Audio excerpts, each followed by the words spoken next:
majority of the people.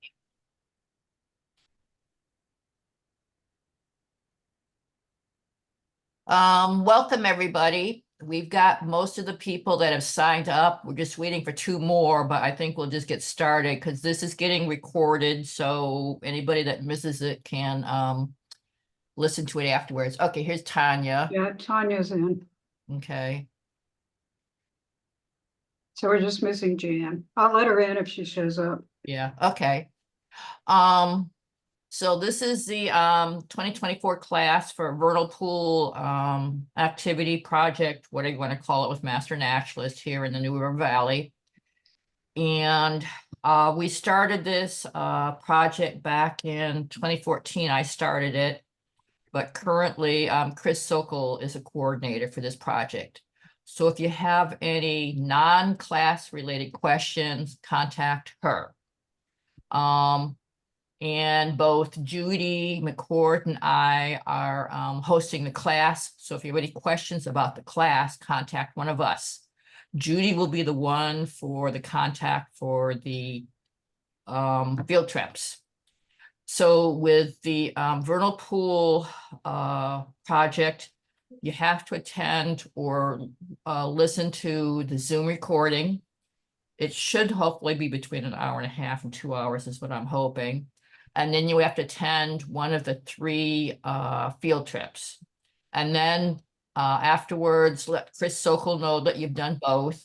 And she will get you set up in the sitsci.org database. That's where you enter your data in that after you've done your monitoring. If I can check in here, you do need to find your own pools. I'm going to be checking with some people that have pools assigned to them that have not been keeping up with them for a long time for various reasons.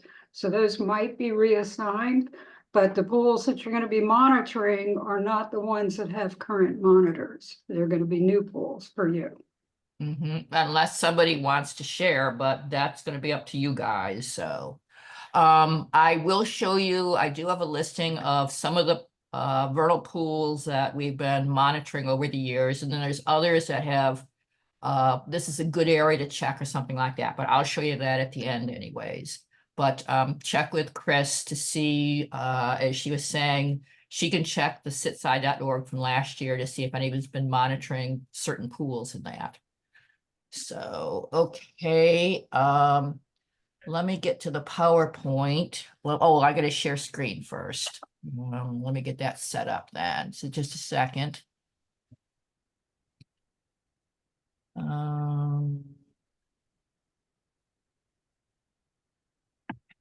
That. Okay, let me minimize that. Let's see, is there any way to get that bigger?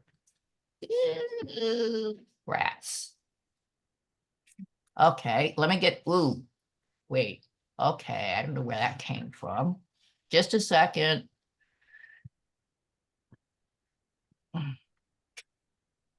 I think if I put that on top of here, then it won't look so yucky.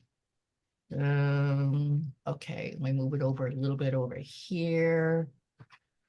Okay, this is, oh, get back here.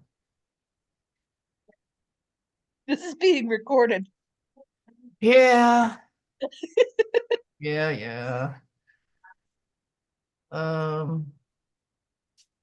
Okay, I'm trying to get rid of this other thing.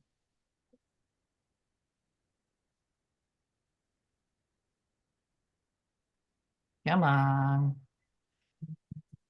Oh, give me a second. I'm trying to get rid of this other drop down. That is from, oh, okay, that goes with,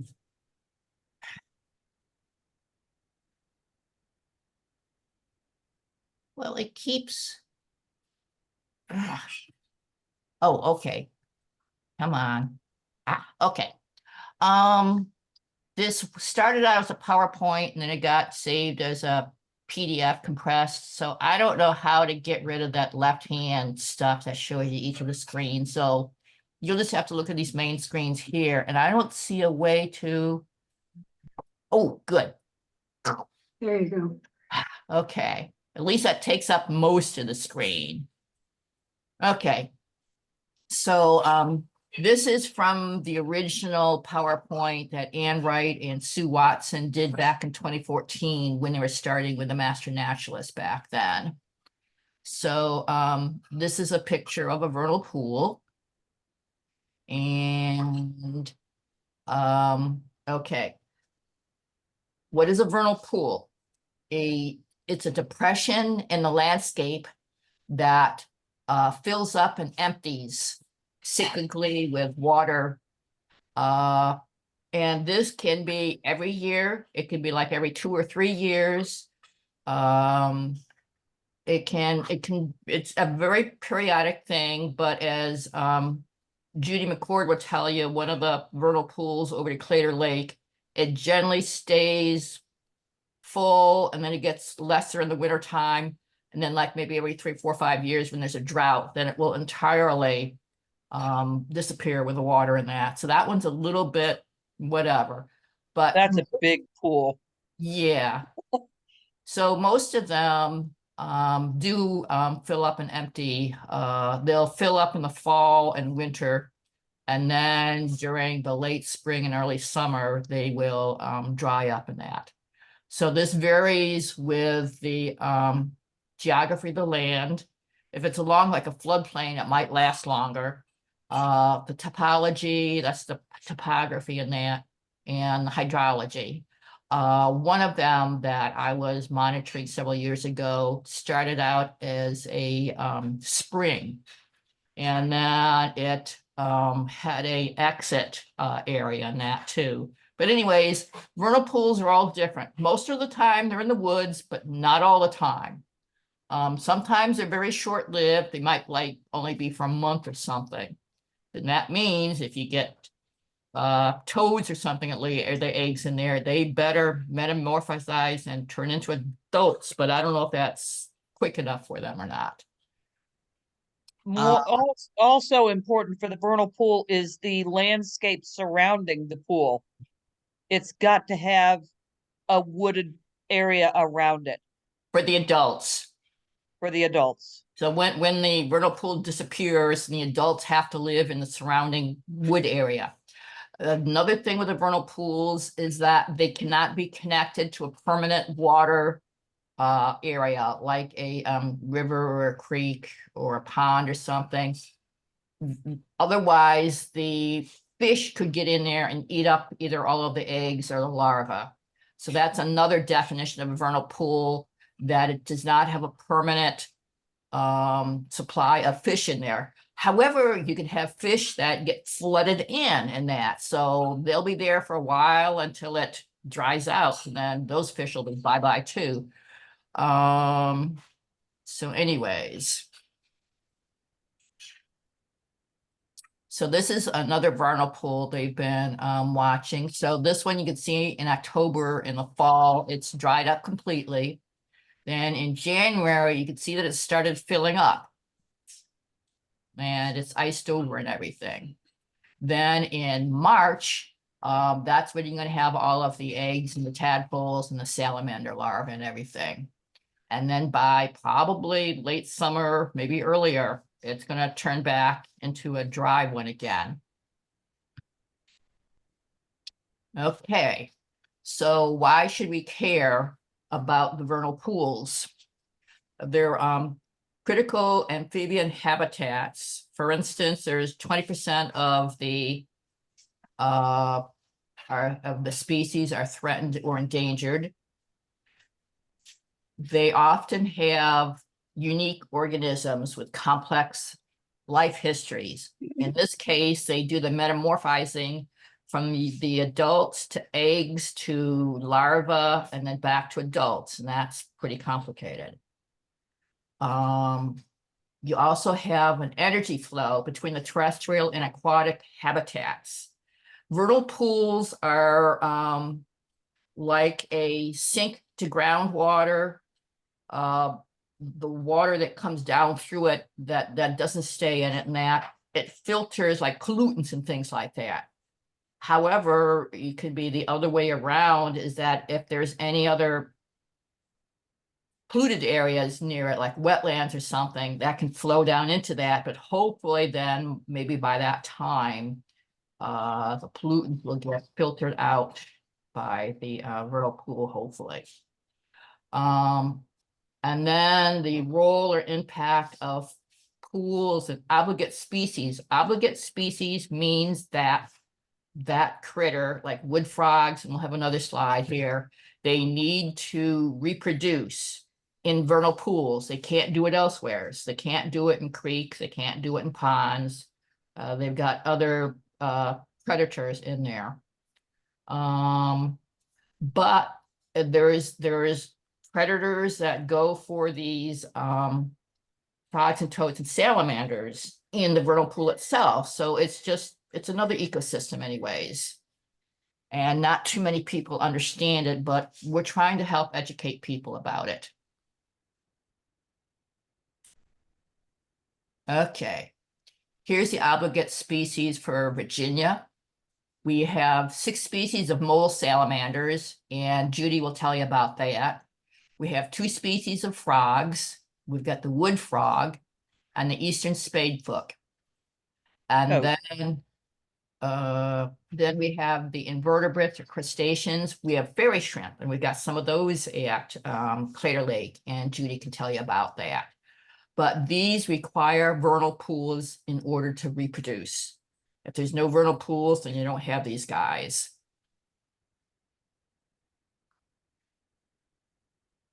Okay, go ahead, Judy. We only have 3 of them in our area. You can look at the range maps on those. We have Jefferson salamanders, spotted salamanders, and marbled salamanders in our area. We also have wood frogs, and in one of my pools, we have summer fairy shrimp. There's pictures, there's slides later, pictures of them. So the And ones that we worry about are the Jefferson, the spotted, and the marbled salamanders in our area. okay, and these location maps are from the Virginia Herpetological Society, and I've got those listed in one of my resources, well, several of the resources anyways, that I'll show you later. Okay, here's the first one. So this is the marbled salamander. It is the smallest of our obligate species. It is a little bit different from the other vernal pool obligate salamanders that we have, in that the female will crawl up under a log or a rock that's in the vernal pool where it's going to have water in it. And she will lay her eggs, and she will stay with them until they hatch, and they will hatch when the water comes back into the pool. So we checked 2 weeks ago, and in one of my pools, I have marbled salamander larvae now. But they're the smallest, but they're also the first ones to hatch in the vernal pools. The others haven't even laid their eggs yet, although they might have done it this week. But the rainy cold will bring the salamanders out to the vernal pools.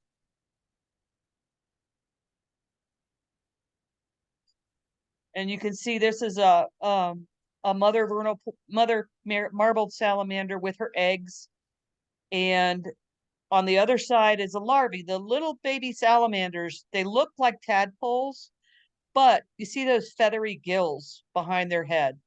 Tadpoles don't have those. They have external gills, the larval salamanders.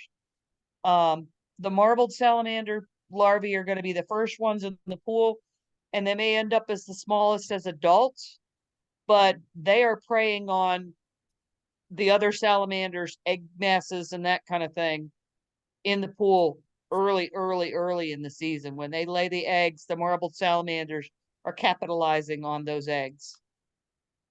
So that's a young marbled salamander on the bottom of the pool.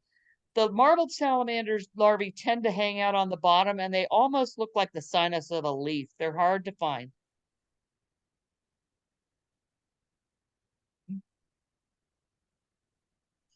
This is the spotted salamander. This one gets up to about 7 inches.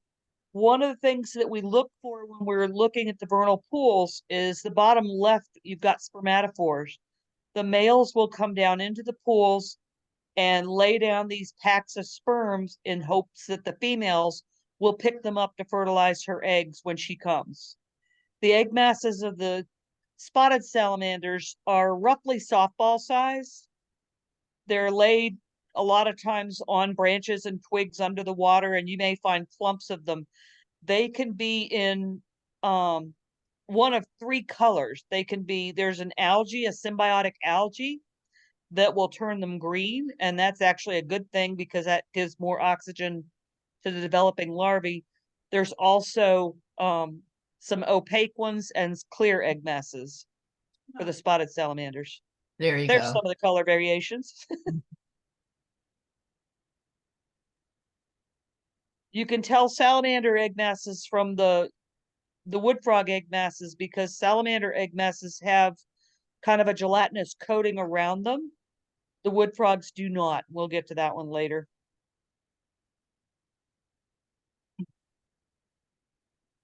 This is the algae I was talking about.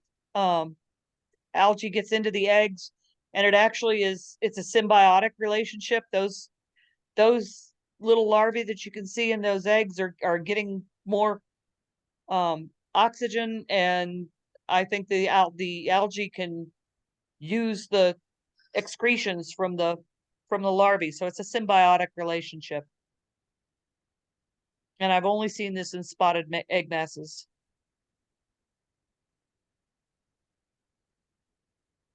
The next one that we have here is the Jefferson salamander. Their egg masses are laid kind of in, spotted salamanders lay theirs kind of in clumps. Jefferson salamanders tend to lay them in like lines along a twig or something like that. Their egg masses are roughly golf ball sized. So they're a little bit smaller than our spotted salamanders. The Jefferson salamander adult is kind of a gray all over with little blue spots on it. The mole salamander we do not have in this area,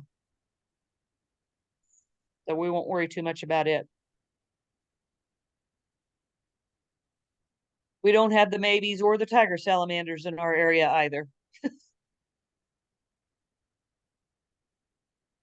So this is the wood frog.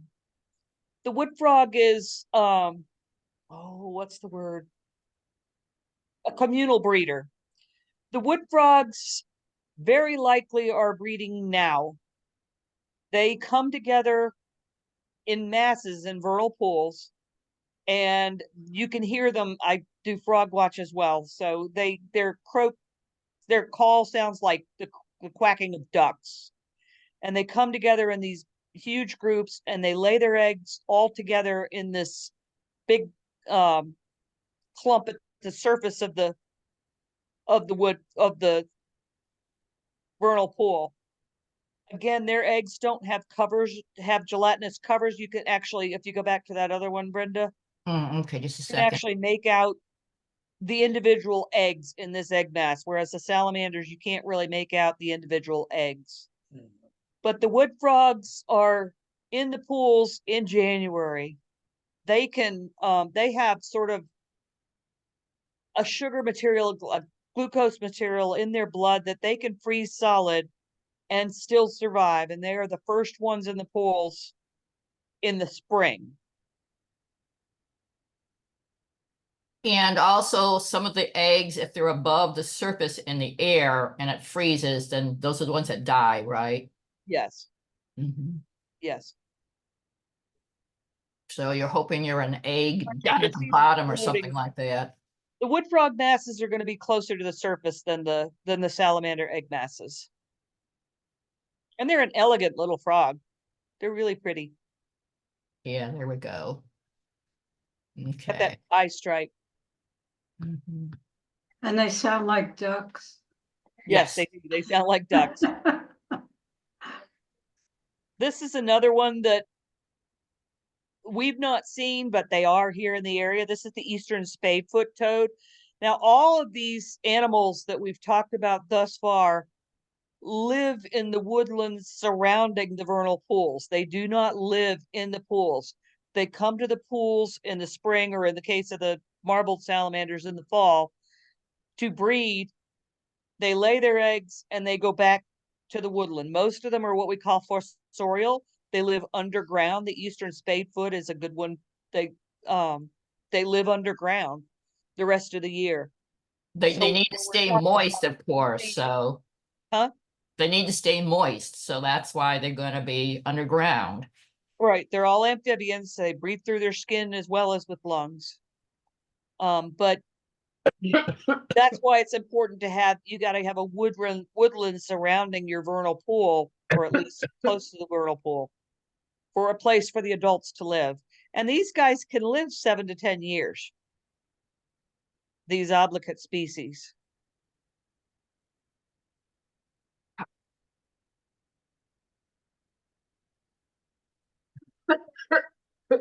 The predators that you have in the vernal pools, the thing that makes them special is there's no fish. So that significantly reduces the predation on the vernal pool larvae. That doesn't mean there's no predators. There's still newts. There's frogs eat other frogs. This is the barred owl. Barred owls like to hunt in water. They eat crayfish, frogs. They'll eat salamanders. And that's a The barred water owl. snakes too. Yep, water snakes. It doesn't mean there's no predators. Raccoons maybe, or, Yep. Everybody eats them. so that's why they lay so many, so some of them will Yep. hopefully make it.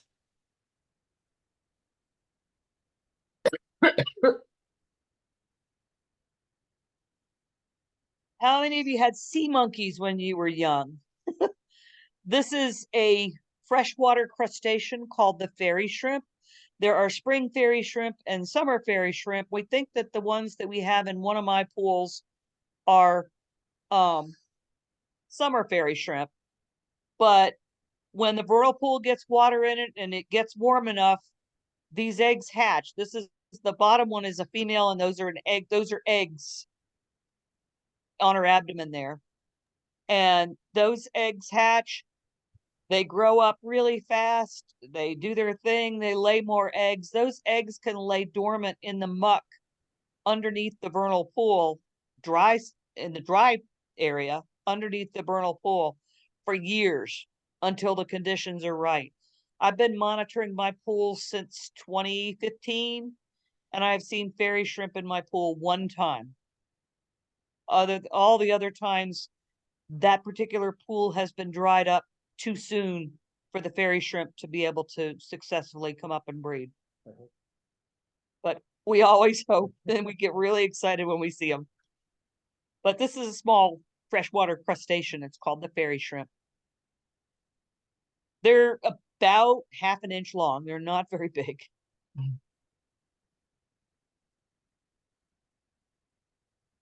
Another one that we haven't found, it's called the clam shrimp. I have no idea how you would go about looking for these. We have not seen them in our pools, but something to keep your eye out for.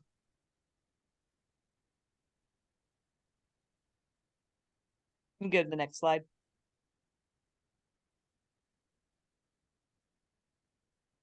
Okay, and this was how Judy was explaining. You've got the seasonal pool depression, that is where the water actually is. Then you have the next 100 feet is the envelope. It's outside of the actual water area.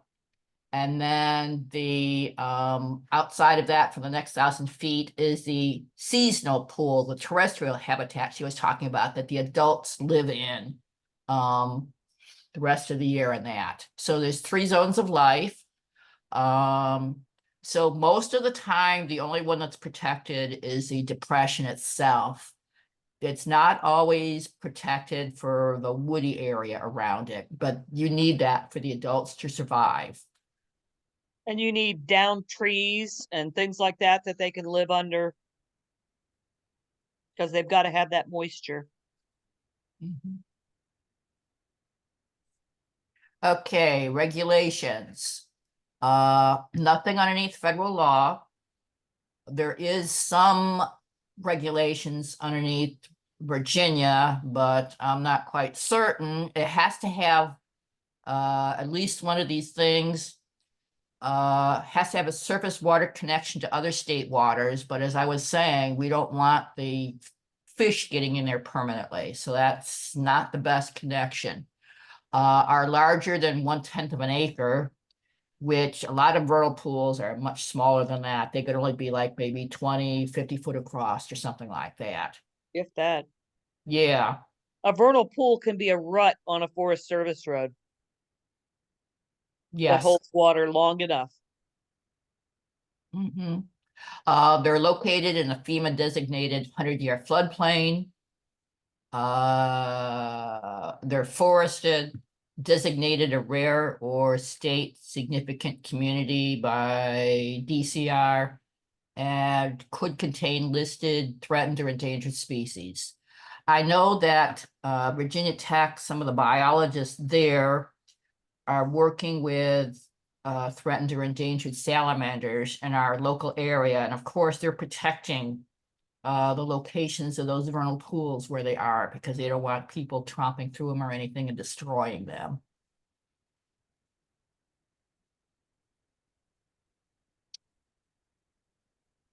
Yeah, so this is what I was trying to explain before, is that the not too much protection beyond the depression itself. But everything, all three zones are needed in order for them to survive. Okay, so we're trying to raise awareness locally, regionally, and nationally. So we're trying to identify and monitor the pools to find out where they are and to find out what's in them. We need to conserve habitat for all three life zones, and we need to develop, log, and farm responsibly. If there's some way, if they're putting in like a subdivision or something, if there's, I can't remember if there's state laws in Virginia, or it might be other states too, where they have to substitute, make wetlands somewhere else if you're destroying them, like for a road or something. Now, Massachusetts does have fairly good regulations for subdivisions when they're putting them in that. They've got like the school kids going through and monitoring and identifying the vernal pools up there. And then the towns will know what they can do, where they are in that, and what they can build on and things like that. So we just have to educate the public and educate the legislature in that too. Okay, this started with a master naturalist back in 2010 to 2012. There was, I can't remember who was doing it, but back in the 1980s, there was 216 pool sites found in 16 counties around the Richmond area. And then between 2010 and 2012, the master naturalist did a pilot study with the several of the chapters and master naturalist chapters there. So they've made a map and everything. Before it was on paper, but now it's online in that, which is nice. It points in that. So the red ones are where there's no more vernal pools from where they had found them back in the 1980s. And the yellow ones are where they're present. So let's see, 114 out of the 216 are still present. 59 are unconfirmed, and 43 lost to development, logging, agriculture, roads, and all that sort of stuff. So this is good to know. So back in 2013, they started the Vernal Pool Cooperative of Virginia, and that's where we're developing a database of vernal pools on public lands. They're not really working on private lands right now. However, if you're a master naturalist and you have vernal pools on your property, even if it's private property, you can give permission and have your own vernal pools there monitored. or if you know someone who has a pool on their property and you can get their permission, you can monitor that. I know we've got at least 2 people, one up in Giles, another one in Blacksburg even. And there are books on how to create your own vernal pools and that too. Yeah, I know one of our members in Giles, I just discovered that she had one on her property. She's not monitoring it yet, and she's not part of this class, but I'm hoping to convince her Mhm. to monitor her own pool. Good. Okay, so basically, we have teams of 2 people or more, and that's basically for safety reasons and that. So we got to develop a strategy to identify public lands and who takes care of these public lands. If it's like a county parks and rec, or it's the town parks and rec, or if it's within the state forest system, or if it's within the national forest system. So, and there's different ways to identify the potential sites. You could talk to, and I did this several years ago when I first started this project back in 2015, is I was talking to some of the resource managers and that, and some of them knew about vernal pools and others didn't. You can use Google Earth too, and it's best if you do it like during the winter time when there is no leaves and they're filling in with water and that. So you can find them more easily then. So once the leaves come up, then you probably won't be able to see them as much. You can use topographic maps, and you can see where the floodplains are. Like for instance, another master naturalist and I, probably 6, 8 years ago, we did exploring along one of the Trust Conservancy, oh, I can't remember which one it is. It's east of Blacksburg. Anyways, it's one that's not open to the public, one of the Trust Conservancies. And we went like about 25 foot from the stream and 50 foot from the stream looking, and we did find a vernal pool. That was the one I was mentioning, that it started out as a spring, and it's got an overflow which goes into the nearby creek and that. That one did have crayfish in it. It did not have any fish in it or anything. I did find some salamander eggs in there a few years ago, but we haven't seen too much, and I've seen frogs hop in there. So it just depends. Each vernal pool is different anyways. Okay. So you have to find a pool, then you collect data, and I've got different handouts for this too. So this is just an overall thing. Did you find the new sheets? They're still dated 2022. Those are the newest as far as I've determined. All right. So yes. Okay, so you have to get the location GPS down to, I think it's 5 degrees or something You want me like. to do this part? Yeah, I'll show people going into the sit side thing how to do this. Okay. So once you find your pool, the first thing you need to do is locate it.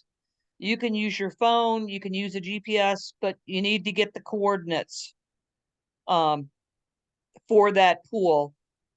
That will go into the database. You're going to document the what's there. There's spermatophores in the middle picture are from spotted salamanders. The egg masses, you're going to document egg masses, wood frogs, or salamander egg masses. You're going to document larvae. Again, the salamander larvae have gills. Now, eastern spotted newts are also salamanders, and their larvae very early on also have gills. There's some resources out there that help you identify the baby salamanders. It's not easy. But the Virginia Herpetological Society is a great resource for that. but you're gonna go out to the pools and document what's there and get that into SITSI. Go on to the next one. Mm-hmm. And they love if you take photos when you're out there. You could put photos. Okay, this is getting into SITSI. You can put photos in the I think up to 3 photos per each visit. per Now, pool. yeah, per pool and that. Yeah. They've got it set up so that they were doing it every year, and then now they're doing it between 2016 and 2023. They haven't changed it to 2024 yet, but that's the one that you'll be using to input the data for this year. Yep. And I usually put a photo of the pool itself. They're also asking for how big the pool is. They want length, they want width, they want estimated depth of the pool. A rangefinder comes in handy. for Yeah, that. a rangefinder comes in really, really handy. You're gonna walk around the pool and survey it that way. Go as far around that pool as you can. They don't really want us in there, and you have to have a collections permit to go in and collect to look. One of my pools, I can use the collection pool permit that the state park has, and my pool is big enough that I can't see the egg masses. They're too far out there. A set of binoculars, particularly polarized sunglasses, are really good for helping you look down into the water. And yeah, rangefinder to find out how big your pool is a really good thing to have.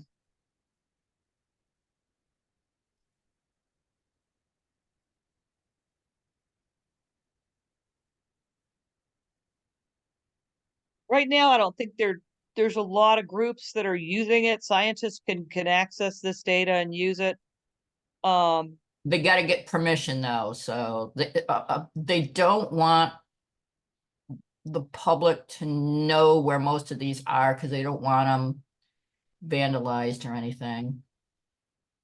But other states have got different rules, like Massachusetts, they've got the school kids doing the monitoring, so it's not top secret there. But in Virginia right now, they've decided that they want to keep the data private, and then the scientists have to get permission to use it.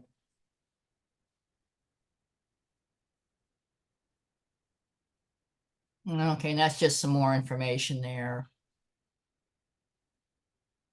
And this is talking about, oh, yeah, the spotted egg masses and that then, so. There is a bigger organization, the North Atlantic Landscape Conservation Cooperative.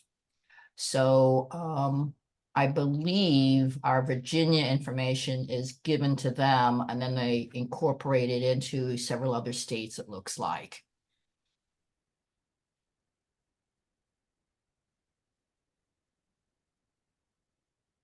Okay, you want to talk about this too, Judy? Sure, hang on, I'm responding to a chat. Ah, okay.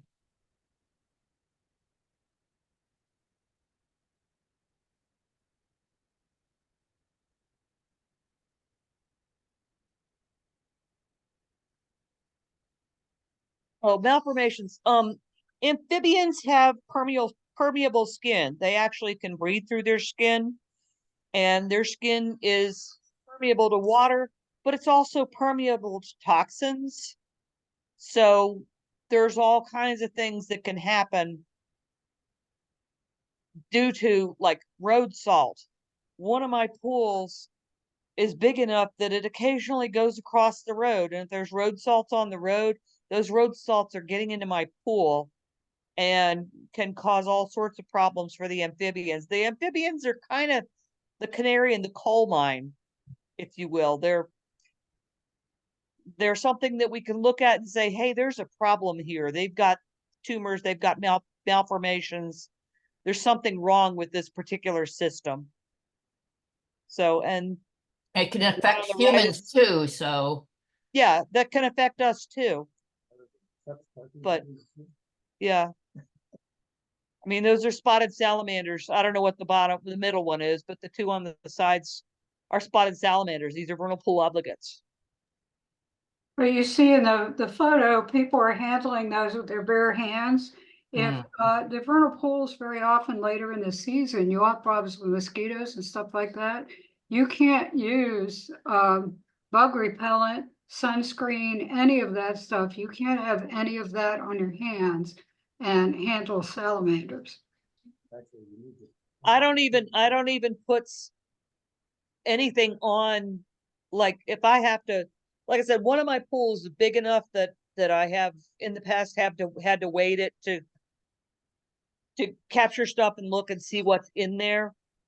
But if I know I'm going to be maybe in the pool, I don't put bug spray or anything on. I don't want to risk contaminating my pools with anything.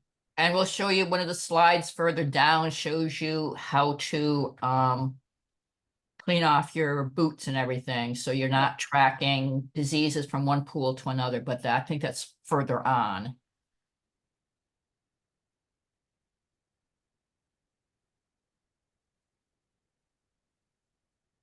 Oranovirus is a virus that has, well, there's viruses and funguses that you want to be really, really careful when you're going, especially from pool to pool.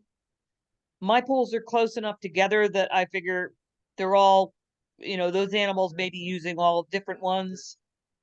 They're all in the same watershed. They're all very close together. But there are viruses and funguses out there that can kill off, and they are killing off the amphibians in the world. They're everywhere. So you want to be really, really careful when you're out monitoring your pools to not take stuff from place to place. If you monitor the pools in one area today and you want to go to another area, or you go home even, you want to bleach your boots that you were wearing, that kind of thing, just to protect them from stuff like this. Here we go. Okay, so this is another disease here, and then here's the disinfection protocols. So that was what she was explaining. And when you're doing that, what I've done before is you could do 1 part bleach to 2 parts water. I put it in spray bottles, and after I visit one pool and I'm going to a different county or something, then I will spray the boots, spray your nets, spray any tubs that you have. And then you have to wait 15 minutes, hopefully sunshine too. And then you spray water on them, but make certain that it doesn't get into the vernal pools, because it's not going to be any good if you get the bleach into the vernal pools that you use to disinfect everything. But this is an important consideration if you're going to vernal pools that are far enough apart.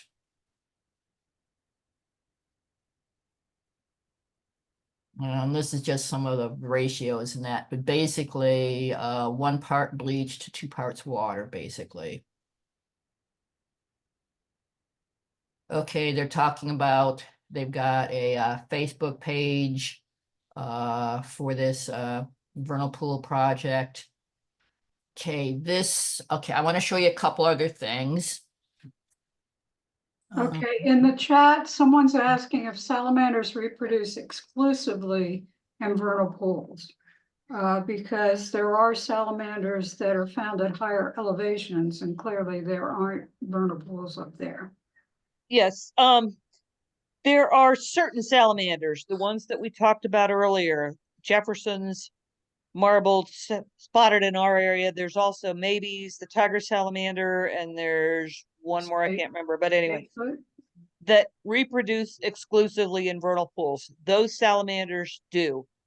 Other salamanders have other strategies, but like the redback lays eggs like up under a log, and they're everywhere. They're very, very, very common, but they are not what we call vernal pool obligates. The newt, you'll find those in a lot of vernal pools. The red spotted newt, they are not obligates. They are just Oh, they everywhere. chomp up all of the eggs and everything, so, and the tadpole, or yeah, the salamander and the Yeah, the larvae. newts are hard on the vernal pool obligates. Yeah, definitely. There are also, you can see those at Pandapis Pond too and that, but there was a trout that ate one of the newts, one of the other master naturalists saw, so that was good. Unless, Yeah. I don't know if you got a sick tummy from that or not, but the other thing with these salamanders is sometimes they secrete uh liquids which can be Toxin. either Toxins. The red Mhm. spotted newt is one of those. The salamanders that you find in what happened? We can still see you. Okay, because I got a gray screen. The salamanders that you find in running springs, I can't see the chat anymore. I got nothing. It's okay. Um, but salamanders that you find in running streams probably breed there in the running streams, and those are different species. There's salamanders that got a lot of different ways of doing things. and the frogs do too, Oh, there so we go. I got it back. okay. Okay, let me go to a couple other places. Let me show you the sitsci.org where you'll be entering it. Basically, I've got instructions of how to get into sitsci.org. You let Chris know that you've Completed viewed, the training. yeah, completed the training by watching the Zoom class and doing on a field trip. She'll notify the sitsci.org that, I don't know if it's Michelle or whomever it is, they will give you Michelle Presby's over permission. it for us. Yeah, they'll give you permission to register and then get into our specific projects. Okay, so I've already logged in, so I will show you my projects. There's several hundred different citizen science projects here in the sitsci.org. Okay, I think this is the current one. Yes, this is a 2016 to 2023. Okay, we're not seeing your screen if that's what you think you're showing us. Oh, your sharing screen is paused. Okay, wait a minute. Let me see if I can unpause it. Oh, come on. How do I? Okay, just a second. I'm trying to figure out why it is not, why it's paused. Everybody else got the weird wavy picture. Or is that just me? That's Yeah, what we're talking about, yes. Okay, good. yeah. She needs to fix that. Oh, resume share. Okay, come on, resume. Oh, come on, I'm clicking. Okay. Can you just stop share and then start it again? Yeah, okay, just a second. Let me do that because sometimes if you reset the goopy little thing. Okay, so let me go there. Then I want the desktop. Okay. Okay. There you go. Yes, okay. That looks familiar. Yes, okay. So this is the project for the 2016 to 2023, which will be 2024 whenever they do that. It's telling you what the goals are, what the tasks are, how to get cited. It tells you who the owner is. At this point, it's Michelle Prisby. She's the manager. In conjunction with DWR. Yes. This is a Division of Wildlife DWR to begin Resources. with. Yes. Okay, so one thing to look in here is at the resources, and there is a ton of resources.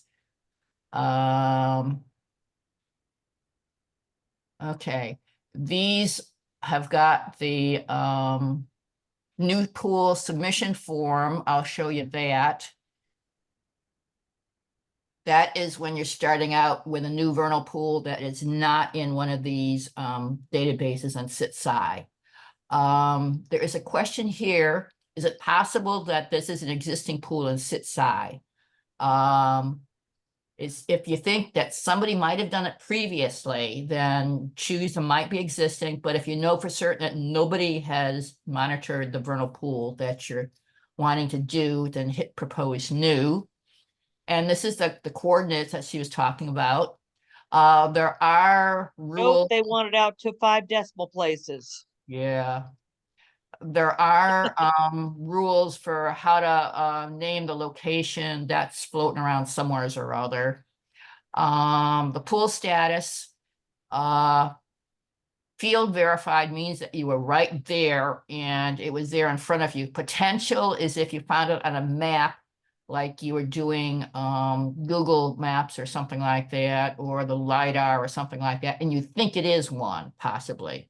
But that's before you field verified anyways.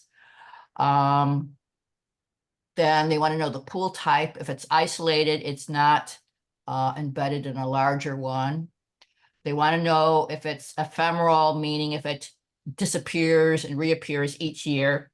If it's semi-permanent, meaning that, as I was explaining before, that it might last 2 or 3 years and then it might dry up. You could put unknown if you don't know what its hydro period is. The landowner, public, private, and unknown, well, you can't do unknown. They want to know the name of the county or the city where the pool is located. They want to know where you got your GPS coordinates from. Right now, we're using number 3 for restricted, as I was explaining before. I've got another data sheet that will tell you some of these answers in that. They want to know what the habitat around it is. Deciduous forest, coniferous, shrub or scrub, yeah. Field or agricultural land. Like for instance, where Judy was saying that it's a tire rut, like in a field or something, agriculture field or something like that. What would you say for the tire ruts around the vernal pool that has the that had the field shrimp? What would The you fairy shrimp, classify that as? Yeah, what would you classify that as? The woods is a little bit further away, but that I would still that say particular coniferous. pool, that particular pool is officially in a field, but it is surrounded by deciduous forest. And Okay. the ruts actually that are only used by American toads, Mm-hmm. the Jefferson salamanders and the fairy shrimp and other frogs are using the pool itself. Mm-hmm. Okay, and this is I where used to want a drawing of the pool. Thankfully, they don't ask for that anymore because I'm not a very good artist. yeah, because you would always scan that in or something like that. Also, they were saying it's in one of these instructions somewhere is if you have trouble uploading, it might be too big, too large of a size photo, so you might need to compress it or something like that. Resize, yeah. Yeah, resize it. And then this is like for comments or things like that. Okay. So if you already have a pool that you're looking at, you're going to be using a pool observation form. And Yeah, they haven't changed. Yo, they did change it a bit, they did. a little bit. Yeah, Okay. it's a little clearer than it was. Well, they want to know how Let many. me talk about this one. Oh, good. Go ahead. Okay, go back to the top. This is the observation form. When I first started, I would literally take copies of this out with me. They want the date, the time, the observers.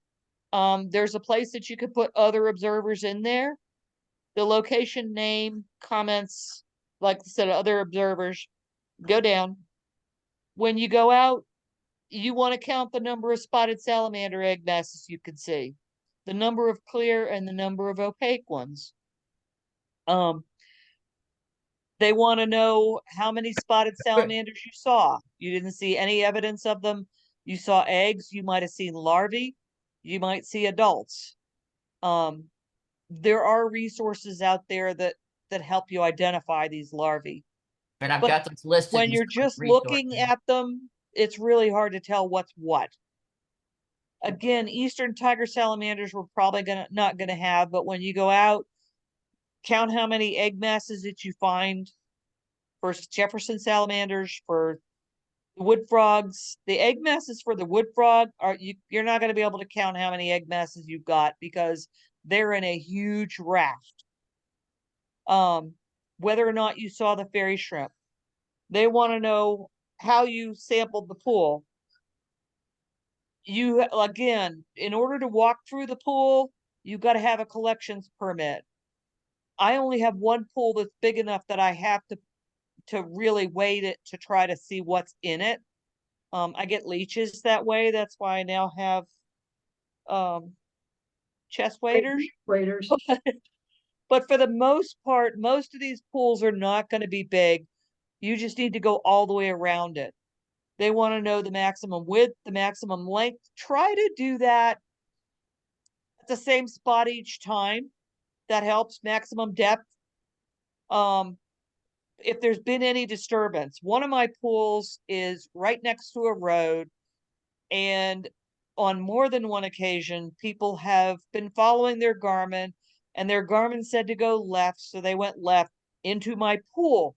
They didn't look, see whether there was a road there. So that would be other. And the indicator species are the ones that we've mentioned before. Those are the obligate species. So yes, no, they are there. And it says make a sketch of the pool on the back. You can do that still if you want. And then take a picture of it and upload that as well. I tend to just take pictures of my pools and upload those. So, and I try to get those from the same viewpoint each time when I go out. The comments can include like the weather, like whether it was 32 degrees out or if it was 50 degrees or whatever, or other things. For instance, Judy's put in there that she's seen deer walking through it and that, or the ducks. Or if it's ice. Yeah. covered. In the comments, I'll put other things like other animals that I've seen that are not obligates. One of my pools has a green heron that comes out there every year. I've seen wood ducks, leeches, all kinds of stuff in my pools. And a lot of times in the comments, I'll put the other beasties that I found in my pools. Yeah. Because they're not habitat for just your obligate species. They're habitat for a lot of different species. They're a source of water. I have found deer in one of my pools. So they're habitat for a lot of different species. Okay. Okay. So, let's see. Those are the two main forms, the data sheets that you need. They're talking about the permits things here. Okay. None of you will have permits to collect. No, I don't think we've done anything with the chapter this year. Previously, Bill Sador was doing some of it, but I don't think he's done that the last few years. The only ones that have the permit is Judy at Claytor Lake State Park. So, Right. And I'm under the auspices of DCR with that. So That's the only reason. collection even includes turning over log and handling stuff. And you can turn over log and look at stuff, but you can't handle anything because that comes under the permit process. does that mean netting it and putting it into Yes. Oh, Yes. Yes, if you Okay. take it out of the habitat, you have collected it. Okay. Melissa wants to know if you need a permit on private property. Yes. They're native Virginia species, so you have to have permits.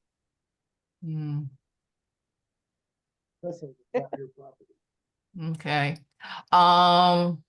Just take a look at this. Let's see the next page. Oh, another good one is an introduction to mid-Atlantic seasonal pools. The EPA put that out, and it's got real good photos in there for identification of eggs and larvae and things like that. A guide to creating vernal pools. So I know several of our members have made their own vernal pools on their own property. Then there's some other good ones here too. So basically the data is, okay, this shows you the observation. So somebody, January 24th, that was yesterday. So somebody in Chesterfield has been doing it. So let's just take a look at a completed one.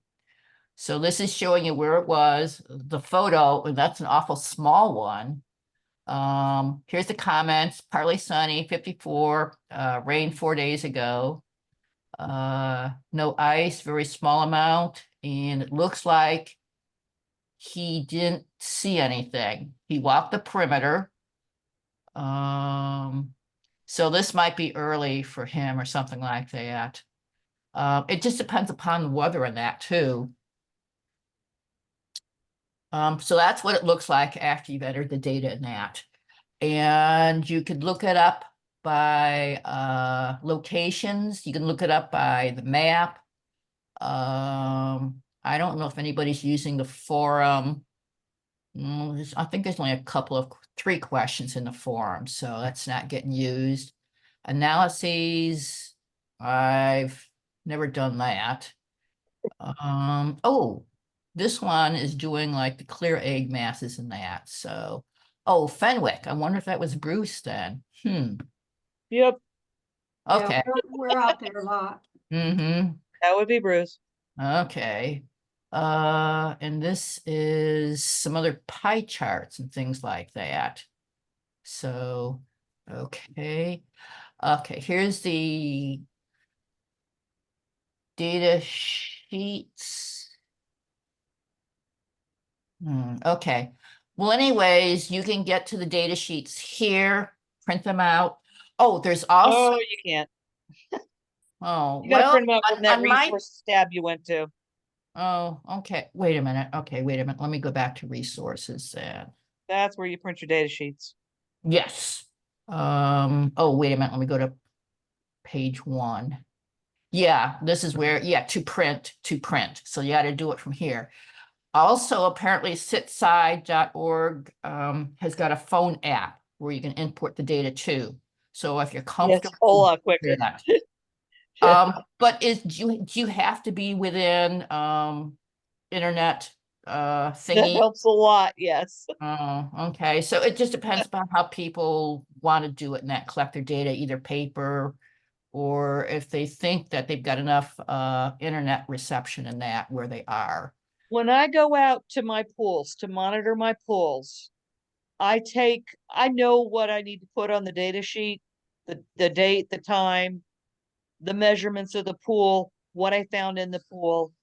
I take a little field journal, little pocket size thing, and I write all that down, and then I take it back and put it on those data sheets. The other things that I take out when I go on and survey my pools are a rangefinder so that we can measure how long and how wide the pools are. Like I said, binoculars help you look down into the water.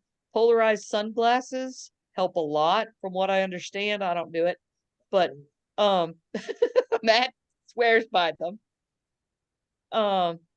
If you don't have a collections permit, then don't even bother to take a net or anything like that. Take a friend. Basically, you're going and you're looking. And See what I'll show you the instructions of different ways to look in that too then. Yep. Okay, let me show you a couple more things. If you go to the Virginia Master Naturalist site and go to the documents and resources and then volunteer opportunities, and then you got the Vernal Pools Cooperative here. So this tells you some of the people that are working with that. This has got the same data sheets here that so you can print them out from here. Also, there's potential add-in activities. Let me show you that. So you can invite the land manager. You can hold a nature walk for the public so you can educate them at the same time. This would be under, you would put this, if you're giving like tours or something like that, you would be putting this underneath the education category anyways, and better impact. stewardship event, account, dragonfly count, things like that. Oh yeah, the roving naturalist thing here too. So there's other things here that you can do besides monitoring. Depends upon what you feel comfortable doing in that. If you go to DCR, some of the things that I've done with my pools, if you go to the DCR website back during COVID 2020, the state parks were invited to put together videos involving their state parks and, you know, different programs on video, that YouTubes that you could go and look at and see what was going on at the state parks. I did one of those for Claytor Lake State Park. So if you can look that one up. That one is not, shall we say, terribly scientific, and it shows me not monitoring the pool like you're supposed to, because it is with the entrance pool, which is huge, but it was more of a kid-friendly one. But I also did one of the 15 minutes of the forest videos that you can find online. That was a lot more scientific. I do vernal pool programs. I have a PowerPoint. I have a flip folder that I take out, and I take people out to my pools and introduce them to the pools and show them what's going on. There's all kinds of stuff you can do with the pools besides just check them. And they're pretty exciting. Oh, stop it, Tanya. There's also a couple more training videos similar to what we've done. I think she is with Shenandoah chapter or something like that. So if you're into watching videos, they've got a longer one here, an hour and 45 minutes, and a shorter one with the procedures and identifications similar to what Judy was doing just now. There's also FAQs from sitside.org that help you with some of the questions in that anyways. I just added Judy's 15 minutes video in the chat. Okay, and I will put that, okay, let me show you. Tanya, we need to replace that one on the website. Put that one in instead of the state park one. Yeah, I've done that. How come? I thought you wanted it the other way. I want the 15 minutes one. Okay, I'll do that. Thank you. More scientific. Mm-hmm. It's not as much fun though. I know. That's true. But it's a lot more scientific. Yes. We want the fun. It doesn't have music, I know. Okay, so let me show you one last place then. This is a Google Drive I've set up on the chapter Google Drive. I've set one up for Frog Watch and one for Vernal Pools training. So this is talking about the Virginia Herpetological Society. They've got a very nice website. We might go there real quickly if we've got time in that. This is the PowerPoint that I just showed you that we were looking at. Oh, here's a materials list that I created. So that was some of the things that Judy was mentioning. So the polarized sunglasses, tape recorder, magnifying lenses. Well, Tape measure or digital ruler, I highly recommend the rangefinder. It's much easier. okay, let me write down rangefinder too then, so I can add that in. And for the dip net and the observation trays, again, only if you have only if you've got a collections permit. only if collection permit. Okay, I'm gonna update these then. Okay. And okay. And then I will send you tomorrow the oops rats. Okay, wait a minute. I got rid of it. Let me go get it again. Just a second. Okay, VMN, vernal pools. Okay, training. Okay, I will send you the link tomorrow for the 2024 class. I just want to show you some more things here. So that's the materials list, the data sheets. Now, sometimes this can overlap with a frog watch, but you could also identify some of the frogs in your vernal pools by listening to them at nighttime. So this is a nice one that shows you the different months that these frogs might be calling in that. Like, for instance, you were saying the wood frog could start late January. Let's see, we don't have a little grass frog. And then the spring peepers should be February-ish. It just depends upon the weather and everything. Okay. And this was some of the instructions I'd written up of how to get into SITSI and that. Then you need to notify Chris and then the different data sheets and that, then the FAQs. How to do vernal pool surveys. I've written up a few instructions. This is some of the, okay, this is some part of the data sheets here that we were trying to go through with you. You do not want to use bottle traps. We can get banned if we use those. Those are the ones like you use soda bottles or things like that to trap things. Okay, so this is some of the things that we were discussing. Let's see.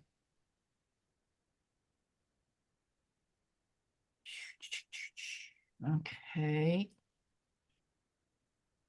So this is a cheat sheet that I've created from several different sources. Green frog is like a banjo string. Pickerel frog is like snoring. Peeper is like peeps. You digress. Yeah, then the wood frog, as you were saying, ducks quacking. There's a couple websites that you can use to get used to the songs and that. One is the U.S. Geological Survey frog quiz. And then you can go to the Virginia Herpetological website. Now, you must recognize a song at the time it is sung. You cannot try to remember it, go home, and then take a look at the internet. We're gonna do another training on Frog Watch here in a couple of weeks. So check your Mhm. Better Impact calendar Right. to Yeah. go for that. You don't Yeah. have to identify the frogs in No, the but it's vernal pools sometimes other than the wood helpful. frog and the spade-foot toad. Yeah. Brenda, there was a question, somebody Mhm. wanted to know who has access to the VMN drive? Do all members have access? No, I'm good up for this vernal pools training, the 2024 class. I will send it to all of the class members. Okay, So it's Thank you. limited to who can use things. And then for the Frog Watch one, I'll send it to the people that are in that class. And previous members often have access to it too. But this is basically extra stuff that I feel would be helpful in that. And okay, resources. There's several different places. That's the one that I showed you on the VMM website. Michael Hazlitt, if you're familiar with him, he is the vernal pool guru in Virginia. So the Roanoke chapter, I believe, had him as a speaker. I think, was it a couple years ago, Judy, or whenever it was? And he had a handout, so I've included that here. And then this is the resources and the sit side that I was showing you, the 2 pages there. Then this one is another one that I've created. Okay, there is Michael Hazlitt's Virginia Herpetological. I want to show you that briefly. Some of the other state vernal pool websites, some different books, reports, and videos. There's one that some of them you can buy, some of them are online. Here's an introduction to Mid-Atlantic seasonal pools. That's got excellent color photos of eggs, tadpoles, and adults. There is a fairy shrimp documentary. Let's see, on other different organizations. This is the one with the Oh, it's backwards. 15-minute of frog thing. that she gave the video. Oh, Bruce Grimes found another excellent website showing the different frog, toad, and salamander eggs. So there's several different sources here you could check to see if you can identify. And Ohio's done a bunch of stuff too. Let's see. Yeah, the natural history and conservation, I shared that title with everybody earlier. That's an excellent book. Mm-hmm. And okay, a guide to creating vernal pools. That's online too. So there's all sorts of resources. So just take a look anyways, and feel free just to visit them in that anyways. But I will send you the link to these the 2024 class. This is from the chapter Google Drive. Okay, anybody have questions now?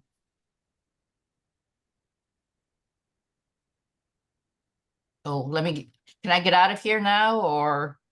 That's the Yeah, I book that I think- just put up information on. Oh, yeah, that's a good one. That's an excellent book. It's actually from Massachusetts, but all the animals that we have in our pools are in this book.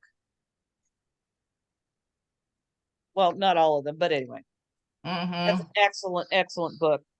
That's the one that I use to kind of learn how to identify the larvae. Yeah, the photos in that are really good. Yep, Is it the field guide one here? this one, except it goes up, it shows backwards on the picture. Sorry. Mm-hmm. Yeah, that's it.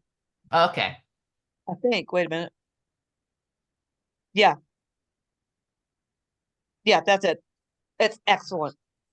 Oh, okay. Oh, let me It's show just a you little thing. Virginia.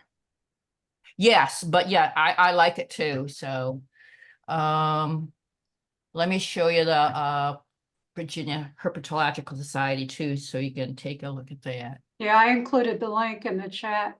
They Okay. also have a Facebook page. Okay. Which and time then you you showed a got- link to?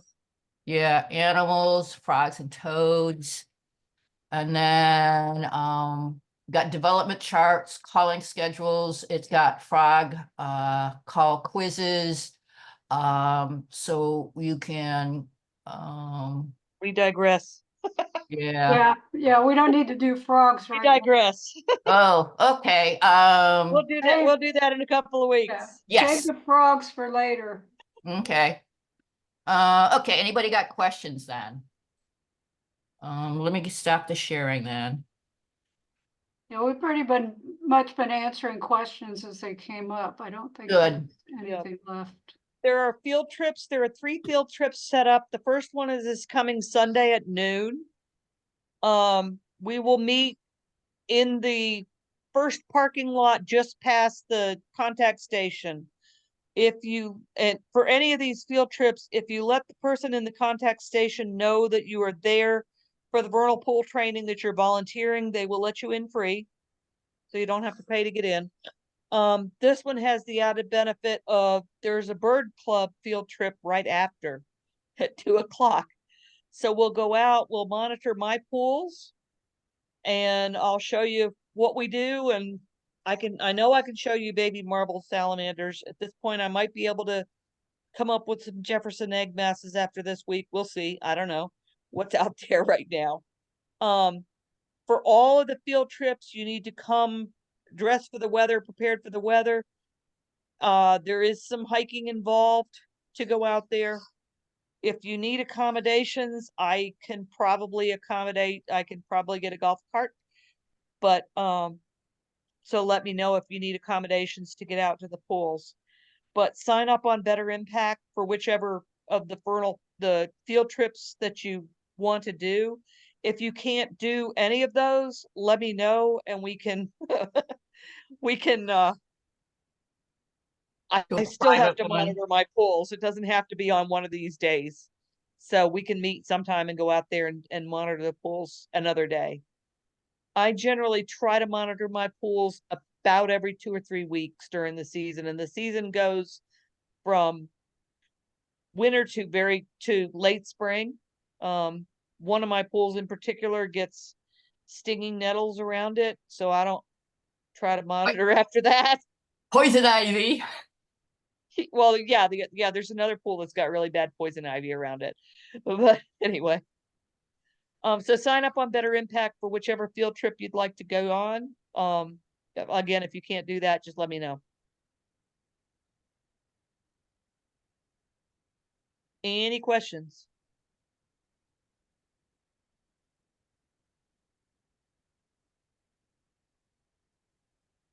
None in the chat. Okay, well, that sounds good then. I was trying not to make it too long in that, so a little over an hour, that's good then. Mm-hmm. Oh, an hour and a half of continuing education. Mm-hmm. So look forward to seeing you at the pools. Good. George wants to know where the sign up, you do it on Better Impact? Yes. On Better Impact. Yep. Think The where weather temperature wise looks the good this opportunity weekend. I don't comes. know about the rain, and it may be a little slick hiking out there to the pools. Plan on mud. Yeah. And you don't have to go to all 4 pools. I have 4 pools in Claytor Lake State Park. You don't have to go to all 4 if you don't want to. But the best one this time of year is the furthest one out. So if you want to see the marbled salamanders, you got to go all the way out there. But George, you it's go not that to the far. opportunities calendar in Better Impact. And then you click on the field trip, the day for the field trip, and then it says sign up.